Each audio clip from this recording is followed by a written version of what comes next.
مسلمانوں، سب نمازیں خصوصاً بیچ کی نماز یعنی نماز عصر پورے اہتمام کے ساتھ ادا کرتے رہو اور اللہ کے آگے ادب سے کھڑے رہا کرو. پھر اگر تم خوف کی حالت میں ہو تو پیادے یا سوار جس حال میں ہو نماز پڑھ لو. پھر جب امن و اطمینان ہو جائے تو جس طریق سے اللہ نے تم کو سکھایا ہے جو تم پہلے نہیں جانتے تھے اللہ کو یاد کرو. اور جو لوگ تم میں سے مر جائیں اور عورتیں چھوڑ جائیں وہ اپنی عورتوں کے حق میں وصیت کر جائیں کہ ان کو 1 سال تک خرچ دیا جائے اور گھر سے نہ نکالی جائیں. ہاں اگر وہ خود گھر سے چلی جائیں اور اپنے حق میں پسندیدہ کام یعنی نکاح کر لیں تو تم پر کچھ گناہ نہیں. اور اللہ زبردست ہے، حکمت والا ہے. اور مطلقہ عورتوں کو بھی دستور کے مطابق نان و نفقہ دینا چاہیے. پرہیزگاروں پر یہ بھی حق ہے. اسی طرح اللہ اپنے احکام تمہارے لیے بیان فرماتا ہے تاکہ تم سمجھو. بھلا تم نے ان لوگوں کو نہیں دیکھا جو شمار میں ہزاروں ہی تھے اور موت کے ڈر سے اپنے گھروں سے نکل بھاگے تھے؟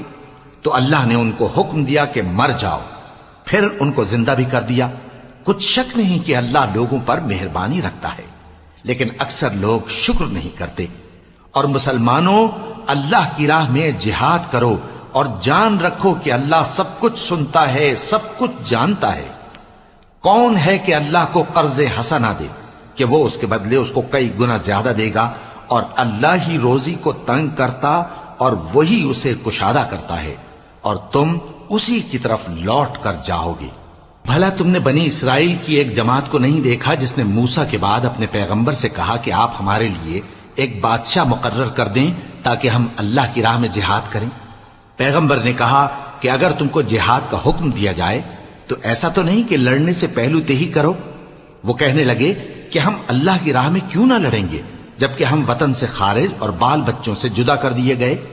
پھر جب ان کو جہاد کا حکم دیا گیا تو چند اشخاص کے سوا سب پھر گئے، اور اللہ ظالموں سے خوب واقف ہے. اور پیغمبر نے ان سے یہ بھی کہا کہ اللہ نے تم پر طالوت کو بادشاہ مقرر فرمایا ہے. وہ بولے کہ اسے ہم پر بادشاہی کا حق کیوں کر ہو سکتا ہے؟ اس سے بڑھ کر بادشاہی کے مستحق تو ہم ہیں، اور اس کے پاس تو بہت سی دولت بھی نہیں. پیغمبر نے کہا کہ اللہ نے اس کو تم پر فضیلت دی ہے اور بادشاہی کے لیے منتخب فرمایا ہے. اس نے اسے علم بھی بہت سا بخشا ہے اور تن و توش بھی بڑا عطا کیا ہے. اور اللہ کو اختیار ہے جسے چاہے بادشاہی بخشے، وہ بڑا کشائش والا ہے، دانا ہے.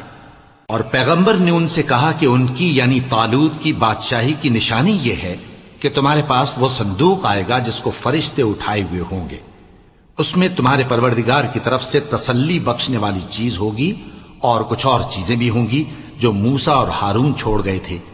اگر تم ایمان رکھتے ہو تو یہ تمہارے لیے ایک بڑی نشانی ہے. غرض جب طالوت فوجیں لے کر روانہ ہوا تو اس نے ان سے کہا کہ اللہ ایک نہر سے تمہاری آزمائش کرنے والا ہے. جو شخص اس میں سے پانی پی لے گا اس کی نسبت تصور کیا جائے گا کہ وہ میرا نہیں، اور جو نہ پیے گا وہ سمجھا جائے گا کہ میرا ہے. ہاں اگر کوئی ہاتھ سے چلو بھر پانی لے لے تو خیر. جب وہ لوگ نہر پر پہنچے تو چند آدمیوں کے سوا سب نے پانی پی لیا. پھر جب طالوت اور مومن لوگ جو اس کے ساتھ تھے نہر کے پار ہو گئے تو کہنے لگے کہ آج ہم میں جالوت اور اس کے لشکر سے مقابلہ کرنے کی طاقت نہیں.